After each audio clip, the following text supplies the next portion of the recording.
오늘 읽은 이 요한복음 2장에 가나 혼인잔치에 일어났던 기적은 굉장히 중요한 의미를 담고 있습니다. 그것은 예수님이 사생활 30년을 마감하고 이제 메시아로서, 또 모든 인류의 구세주로서, 또 하나님의 아들로서 처음으로 행하셨던 기적을 우리에게 보여주고 있는 겁니다. 그런데 여러분이 잘 아는 이 물이 포도주가 됐다는 이 기적은 첫 번째 기적이라고 하는 의미보다도 더 중요한 교훈이 있습니다. 그게 뭐냐면 예수님은 이 첫 번째 기적을 통해서 우리에게 예고편을 알려주시는 거예요. 예고편. 무엇에 대한 예고편이냐 하면 내가 왜 이 땅에 왔는지, 와서 앞으로 무엇을 할 건지, 또 너희들에게 어떤 은혜가 부어질지, 여기에 대한 예고편으로 이 가나 혼인잔치를 베풀어 주신 겁니다. 그렇기 때문에 이 가나 혼인잔치를 가만히 의미를 좀 묵상해 보면, 예수님이 앞으로 공생활 3년 동안 하실 일이 어떤 거구나, 그리고 예수 그리스도를 믿는 자에게 일어나는 참된 은혜가 바로 이런 성격과 결과를 가져오는구나 하는 것을 알게 된다는 거예요. 그래서 다시 한 번 더 잘 아는 이야기지만 예수님의 사역에 대해서 좀 생각해 보시고, 또 여러분에게는 이런 은혜가 지금 계속 지속되고 있는지를 좀 살펴보면 좋겠다 하는 마음으로 말씀을 나누려고 합니다. 이곳은 지금 잔치 자리입니다. 어떤 잔치냐? 혼인잔치입니다. 이스라엘에도 많은 잔치가 있었지만 우리나라나 그 나라나 아마 다른 나라도 마찬가지일 것 같아요. 가장 기쁘고 즐거운 잔치는 아마 혼인잔치라고 생각할 겁니다. 근데 우리나라 혼인잔치는 혼례 예식은 요즘 20분을 넘기지 못하거든요, 거의. 왜냐하면 그 예식장에서 굉장히 뒤에 스케줄이 있기 때문에 빨리빨리 진행을 합니다. 그래서 저도 주례를 하러 가면 번개에 콩 구워 먹듯이 그렇게 하고 내려오기 십상입니다.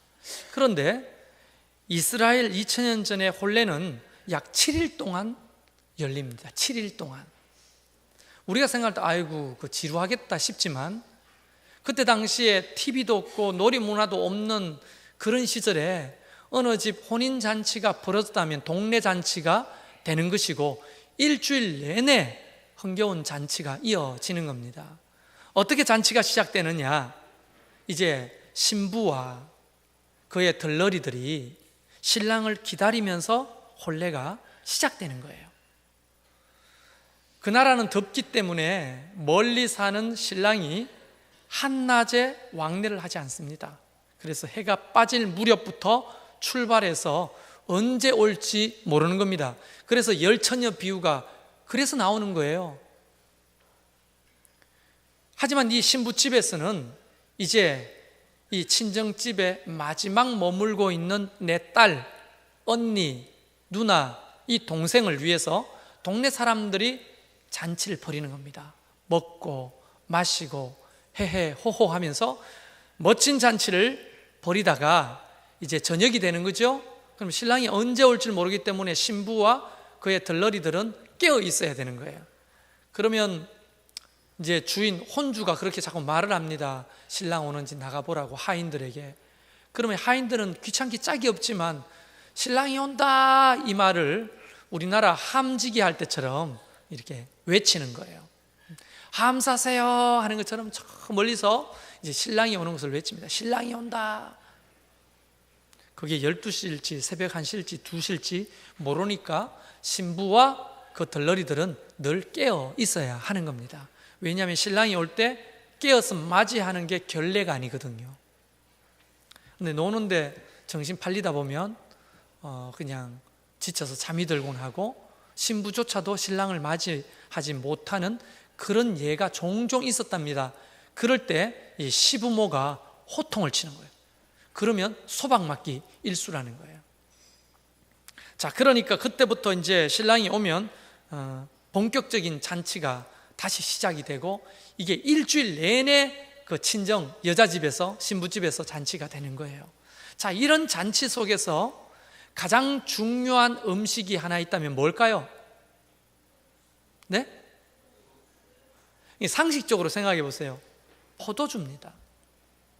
포도주는 그 잔치에 기쁨을 만들어내는 도구입니다. 그 포도주는 그 잔치에 활력을 불어넣는 도구입니다. 그 포도주는 이 잔치를 잔치답게 하는 의미를 만들어내는 도구인 겁니다. 그런데 이 잔치에 포도주가 떨어졌다는 겁니다. 그것은 위기인 거죠. 그래서 예수님의 어머니가 예수님께 왔습니다. 그리고 이렇게 말하죠. 포도주가 떨어졌습니다. 예수님이 여자여, 어머니라고 부르지 않고 여자여, 왜 그것을 나에게 이야기합니까? 아직 나의 때가 되지 않았습니다. 이 사실만 봐도 여러분, 예수님이 30년 동안 일찍 돌아가신 요셉 아버지를 대신해서 장남으로, 또 내지는 호주로 역할을 다 했어요. 어머니를 극진히 모셨습니다. 동생들을 극진히 돌봤습니다. 그런 예수님이 어머니를 향해 여자여 이렇게 표현한다고 하는 것은 정말 폐륜에 가까운 표현이죠. 여러분도 혹시 여러분의 어머니 보고 화나거나 무슨 여자여 이렇게 불러요? 여자여 밥 좀 주세요. 여자여 용돈 주세요. 이렇게 안 하잖아요. 그 나라나 우리나라나 예의 범절이 굉장히 중요합니다. 왜냐하면 그 나라는 더 강력한 것이 율법이 효에 대해서 설명하고 있기 때문에 함부로 그렇게 어머니를 부르지도 않습니다. 그래서 율법에 보면 그 부모를 밀치는 자는 돌로 쳐 죽이라고 했어요. 무섭잖아요. 레위기서에 분명히 부모를 그냥 왜 이래 어머니 하고 밀어도 그건 돌로 쳐 죽여야 될 사람이라고 엄중하게 따지고 있습니다.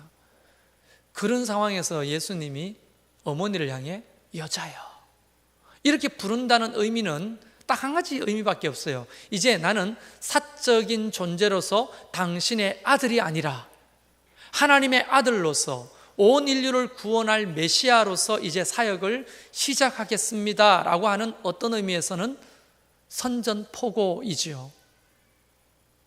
그런데 예수님은 마리아는 그 말에 대해서 이런 방구도 안 합니다. 여자여, 너 지금 뭐라고 했냐? 너 지금 뭐라고 했냐? 여자? 이런, 우리나라 같으면 뭐라고 할까요? 옛날 어머니 같으면 버릇없고 막 이런 사람 뭐 이런 호로 새끼가 있냐 이러면서 이런 부르장머리 없이 이렇게 말했겠죠. 근데 이 마리아는 그것을 그대로 받아들이면서 그것을 인정합니다. 왜? 마리아는 예수님이 누군지 태어나기 전부터 알았으니까. 그분이 하나님이고 하나님의 아들이고 온 세상 만민을 구원할 구세주임을 알았기 때문에 그것을 안 거죠.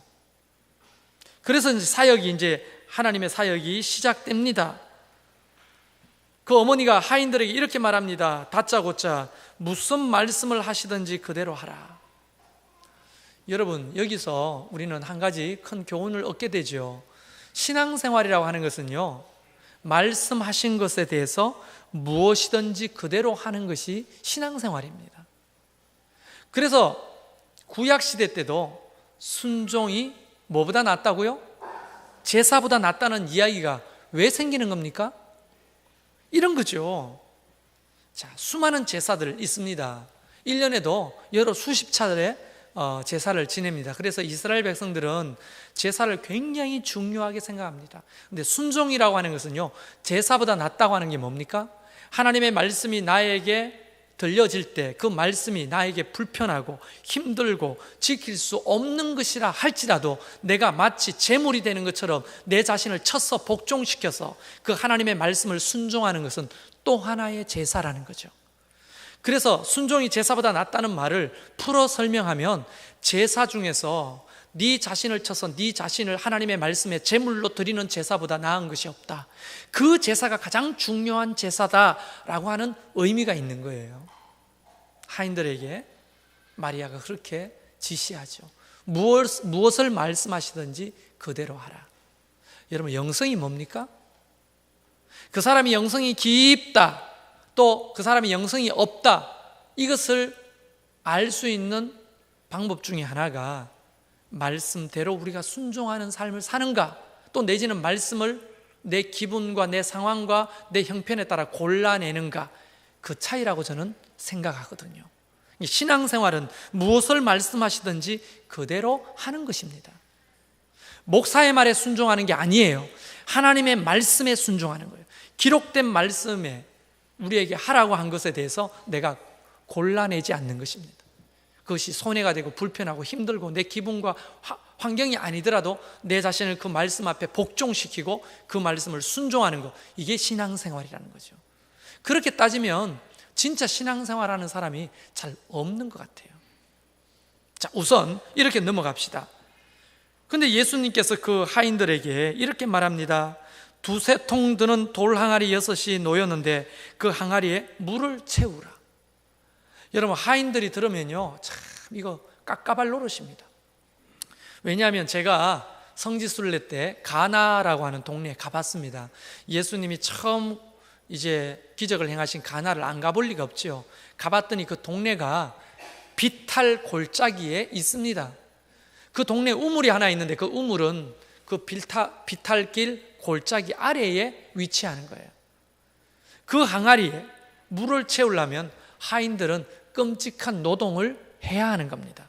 특별히 그 항아리의 사이즈가 2-3통 드는 돌 항아리 6이라고 되어 있습니다. 여기서 2-3통 할 때 이 통은 우리가 생각하는 바게스를 말하면 생각합니다. 바게스, 파란 바게스 있죠. 거기에 물이 서너 번 들어가는 만한 큰 항아리가 6개 있다는 겁니다.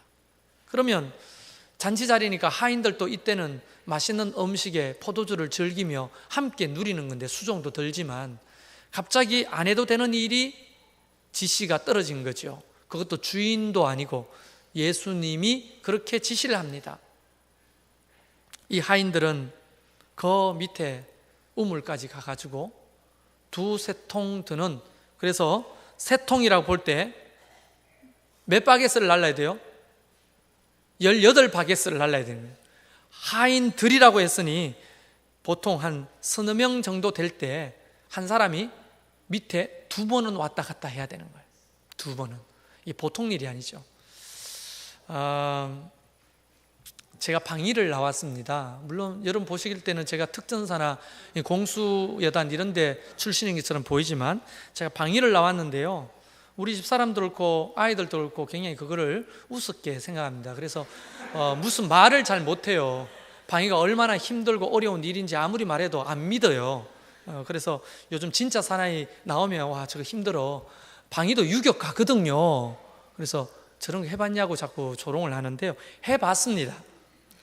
그런데 저희 방위들이 가장 많이 하는 것이 훈련이 없는 시기가 되면 진지공사 그리고 헬기장 유지 보수, 이것을 하게 됩니다. 여러분, 진지라 하면 전쟁이 일어났을 때 한 8분홍선, 산의 8분홍선쯤에 참호를 만드는 거예요. 군인들이 숨어있는 참호들을 다시 삽으로 삽질을 해가지고 군인들이 숨을 수 있는 그런 진지를 다시 보수하거나, 또 꼭대기에 헬기장이 있어요. 산에 여러분 못 보셨죠? 이 꼭대기 헬기장이 있습니다. 그 헬기장을 유지 보수하는 일을 우리 방위 32 경비대대가 했던 거죠. 그런데 가면 제일 힘든 게 뭐냐면 헬기장 유지 보수입니다.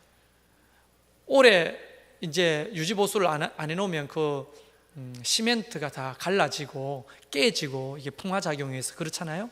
그러면 이제 시멘트를 날라 올려야 되는 거예요. 여러분, 시멘트를 개가지고 콘크리트를 만들려면 뭐가 필요해요? 물이 필요한 겁니다. 그래서 이제 그 소대장이나 대대장이 이렇게 말하는 거죠. 시멘은 한 포에 20kg거든요. 그걸 2번 40kg를 이제 한 800m 고지 꼭대기까지 날라야 돼요. 그리고 물은 바게스를 2개 줍니다. 한 사람당. 또 바게스가 아닌 것은 말통을 주는 거예요. 말통. 20리터인가 그 석유 말통이죠. 그걸 2개를 줍니다. 그 물을 떠서 2번 날라야 퇴근인 거예요. 퇴근. 우리에게는 전쟁이 일어나면 퇴근이 있거든요.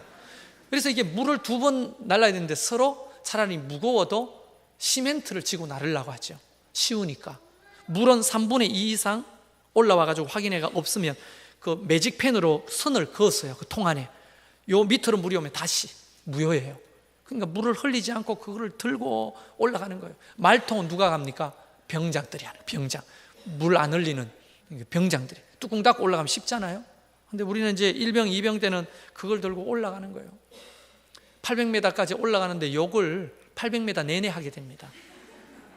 불평불만이 이만저만이 아니에요. 뭐 10원짜리, 100원짜리 10장생 온만 이야기를 다 하면서 올라갑니다. 그러면 위에 고참들이 이렇게 말하는 거예요. 야, 선 아래야, 다시. 이러면 서너 번씩 해야 되는 거예요. 800m에서 물을 떠가지고 서너 번씩. 여러분, 이거 공수여단 특전사도 안 하는 일을 우리 방위들이 하는 거예요. 너무너무 힘드는 거예요. 저는 이 돌 6통에 도랑아리를 채우는 이 하인들의 마음을 압니다. 그럼에도 불구하고 그들은 저 산 아래까지 내려가서 운물에 물을 길러서 이 돌을 아기까지 채웠다고 하는 거예요. 여러분, 이런 순종이 우리 신앙생활에는 좀 필요하죠. 이거는 본질적인 이야기가 아니니까 넘어갑시다. 그래서 떠왔는데 그때 예수님께서 떠서 연회장에 갖다 주우라고 하는 거예요. 그래서 하인들이 그 돌 항아리에 가득 담긴 물을 떠가지고 연회장에게 갖다 줬습니다. 그래서 이 연회장은 마침 포도주가 떨어져서 이 잔치 자리에 기쁨도 사라지고 활력도 사라지고 의미도 사라졌는데 하인들이 포도주를 가지고 오니까 깜짝 놀랐습니다. 그래서 포도주를 나눠서 맛을 봤더니 이런 좋은 포도주가 없는 거예요. 그래서 여기 이렇게 말합니다. 사람마다 먼저 좋은 포도주를 내고 취한 후에 낮은 것을 내거늘 그대는 지금까지 좋은 포도주를 두었도다 하니라. 지금 물이 포도주가 되었는데 이 포도주가 좋은 포도주예요, 나쁜 포도주예요? 너무나 좋은 포도주라는 겁니다. 그런데 여러분이 지금 거꾸로 이해하고 있는 게 있는 거 아십니까? 제가 그것을 한번 이야기해 볼게요. 이 포도주라고 번역되어 있는 헬라어는 오이노스라는 말로 포도주가 번역되어 있습니다. 이것은 우리가 말하는 와인이 아닙니다. 그러니까 영어를 붙여서 말하면 good, very good 오이노스인 겁니다. 이 very good 오이노스는 여러분이 비싼 돈 주고 사 드시는 뭡니까? 아이스 와인도 아니고 최고의 품질의 그런 알코올기가 가득한 포도주가 좋은 게 아니에요. 그들의 마인드에 좋은 포도주는 알코올기가 최소한으로 되어 있는 포도즙을 좋은 포도주라고 말하는 거예요. 처음 들었어요? 왜 그런지를 설명해 드리겠습니다. 여러분, 이들은요 유대인들입니다. 철저하게 하나님의 말씀과 율법을 지키는 아주 경건한 유대인들이래요. 이 유대인들은 말씀에 하지 말라는 건 절대 안 합니다. 말씀에 독주하지 말라, 취하지 말라 이런 말씀이 있습니까? 없습니까? 있습니다. 그들은요 알코올기가 가득한 우리가 생각하는 포도주를 좋은 포도주라고 생각하지 않고 그것은 아주 천박하고 낮은 포도주라고 말하는 거예요. 진짜 좋은 포도주 오이노스, 여기서 번역된 포도주는 알코올기가 최소한으로 담겨있는 포도즙을 말하는 것입니다. 여러분, 잔치가 며칠 동안 벌어진다고요?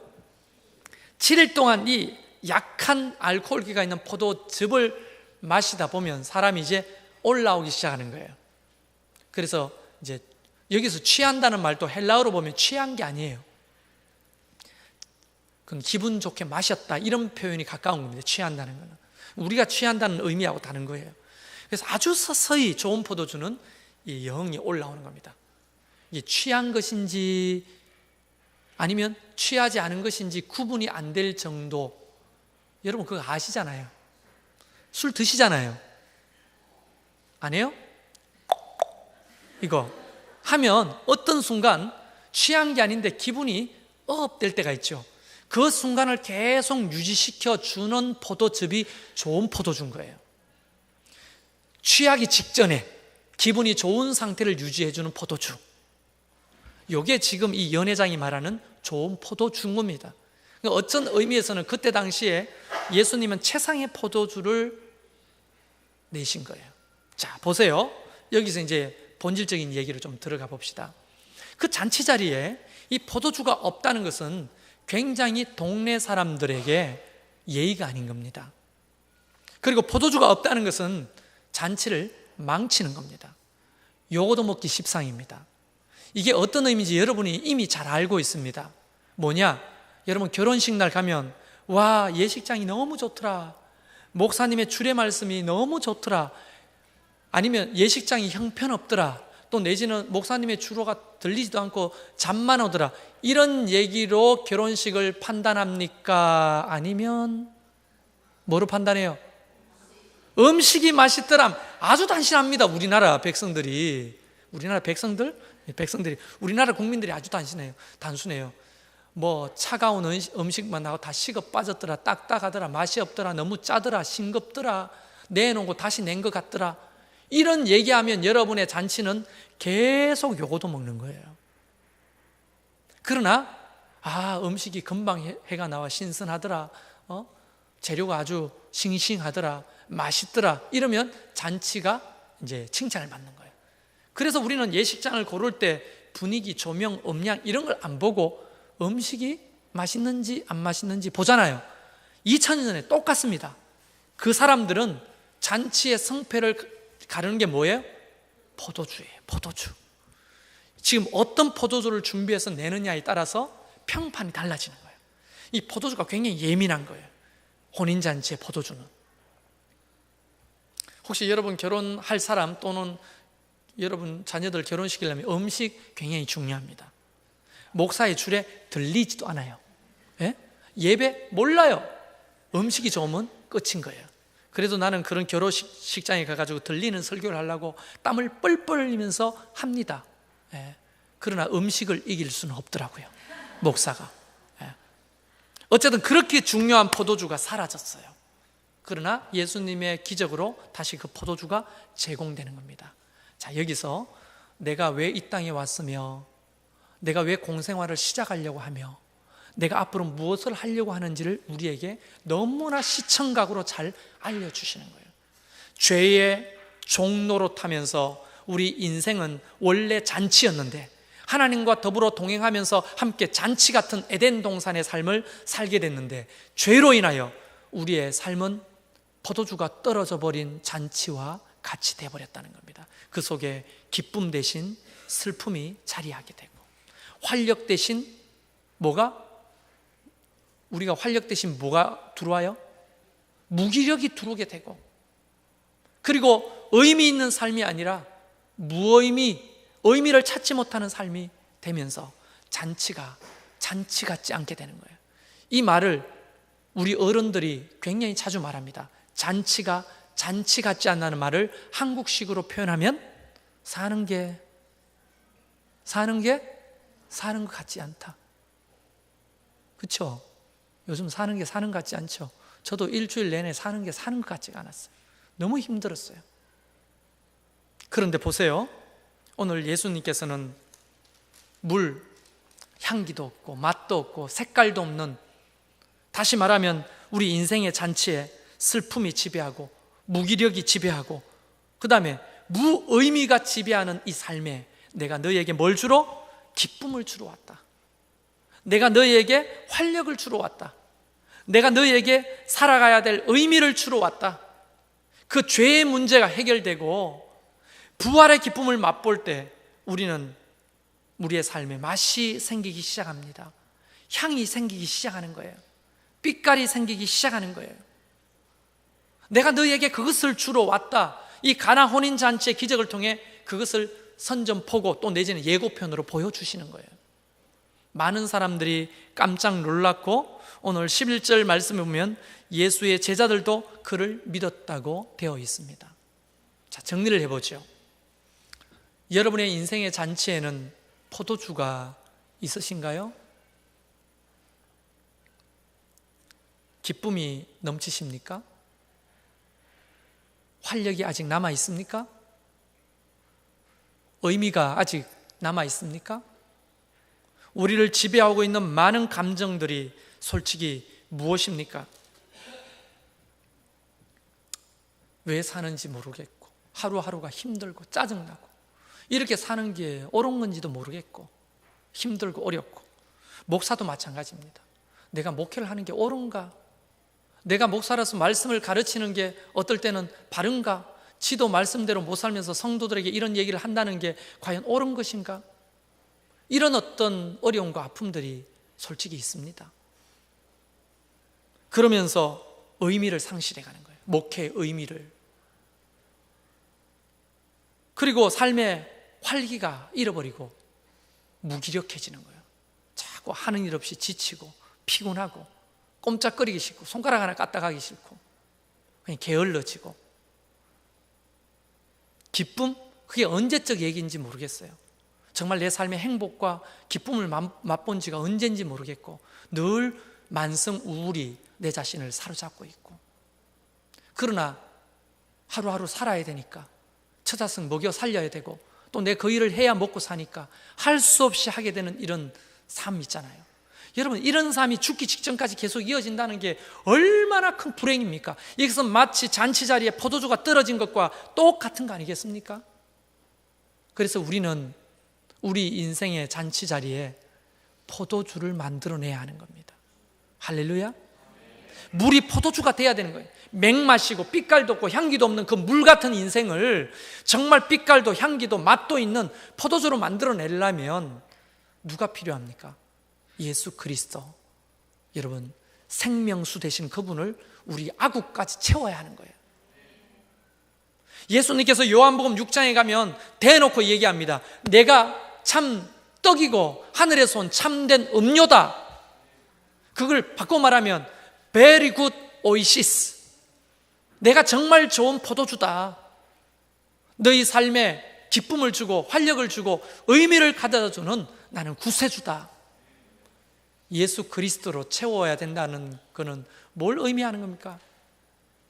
하나님의 말씀으로 내 빛깔도 향기도 냄새도 없는 맛도 없는 이 인생에 채워야 하는 거예요. 하나님의 말씀으로 채우고 기도로 성령으로 채워야 하는 거예요. 신앙생활이라는 건 그런 거잖아요. 여러분, 내가 누누이 이야기하지만 교회를 왔다 갔다 한다고 우리의 아구까지 물이 채워지는 게 아닙니다. 우리 속에 있는 이 돌 항아리 같은 것에 정말 물이 포도주 되는 역사 이전에 해야 될 일은 하나님의 말씀을 채워야 하는 거예요. 기도로 성령을 채워야 하는 겁니다. 그런 것들이 채워지지 않으면 연회장에게 떠서 갖다 주라는 예수님의 말씀을 들을 수가 없는 거예요. 채워질 때까지 기다리시겠죠. 채워졌어야 그제야 갖다 주라고 명령하시면 그 물을 한 바가지 폈지만 사실 가지고 가보니 그게 포도주가 되는 거예요. 그 메커니즘은 몰라요. 어떻게 그것이 물이 H2O가 어떻게 아주 화학 공식이 복잡한 포도주가 됐는지 그 메커니즘은 모르지만 하나님은 놀라운 기적을 만들어 가시는 거예요. 내 삶에 정말 기쁨을 회복할 수 있을까? 이 우울증이 사라지고 참된 기쁨을 회복할 수 있을까? 제 대신 화관을 내가 쓸 수 있을까? 정말 내 속에 이 무기력함을 떨쳐버리고 다시 활력을 세울 수 있을까? 내가 왜 살아야 되는지, 이 무의미 속에서 내가 살아야 될 의미를 찾을 수 있을까? 그게 어떻게 갑자기 그런 은혜가 주어지는지 모르겠지만 우리의 항아리에, 우리 인생의 잔치에 하나님의 말씀을 채우기 시작하고 기도로 성령을 채우기 시작하면 어느 순간 갑자기 그 슬픔이 사라지고 기쁨이 내 속에 이렇게 샘솟기 시작하는 거예요. 그 무기력했던 내 삶에 활력이 돋기 시작하는 거예요. 무의미했던 내 삶에 의미를 찾기 시작하는 겁니다. 그런 은혜를 입은 사람들이 신학적으로 말하면 중생을 경험한 사람들이다, 이렇게 말하는 거예요. 그 맛을 본 사람들이 계속 그 포도주를 찾듯이 날마다 주님을 채우려고 하고 날마다 성령을 채우려고 하는 성화의 삶을 살아가기 시작하는 거예요. 생명의 삶을 하시는 분은 이게 무엇을 의미하는지 아실 겁니다. 구원이라고 하는 것은 중생의 구원, 그 다음에 성화의 구원, 이제 오늘 배울 영화의 구원, 이 총체적인 구원이 우리 가운데 부어지는 것, 그게 바로 오늘 가나 혼인 잔치에서 행하시는 예수님의 기적 속에 담겨 있는 예고편이라는 거예요. 그래서 진짜 여러분이 신앙생활하고 예수님을 믿게 되면 물이 포도주가 되듯이 여러분의 삶이 맹물이 포도주가 되는 역사가 있습니다. 정말 슬픔과 또 무기력과 무의미 속에 빠져있던 우리의 삶의 기쁨이 다시 돌아오고, 그것을 채우다 보면 활력이 샘솟고 의미를 찾게 되는 은혜가 있게 되는 겁니다. 그런 걸 경험하지 못하면요, 예수 믿는 게 재미가 없어요. 피곤해요. 피곤하기 짝이 없습니다. 목사의 말이 다 찔리고요, 부담스럽습니다. 교회 주일날 한번 나와주는 것도 고마운데 뭐 저런 소리 하냐고 자꾸만 이걸 힘들어합니다. 진짜 이 술을 맛본 사람은 계속 그 술을 먹게 돼 있는 거예요. 할렐루야. 우리 어때요? 한잔 합시다. 영적인 물이 포도주가 될 때만 이 즐거움과 기쁨을 경험할 수 있는 거예요. 혹시 여러분 속에 여전히 포도주가 떨어진 잔치와 같은 인생을 산다면 오늘 참된 음료이신, 참된 포도주이신 그분의 보혈을, 그분의 말씀을, 그의 영을 우리 가운데 채우는 저와 여러분이 되기를 주의 이름으로 축원합니다. 할렐루야. 기도합시다.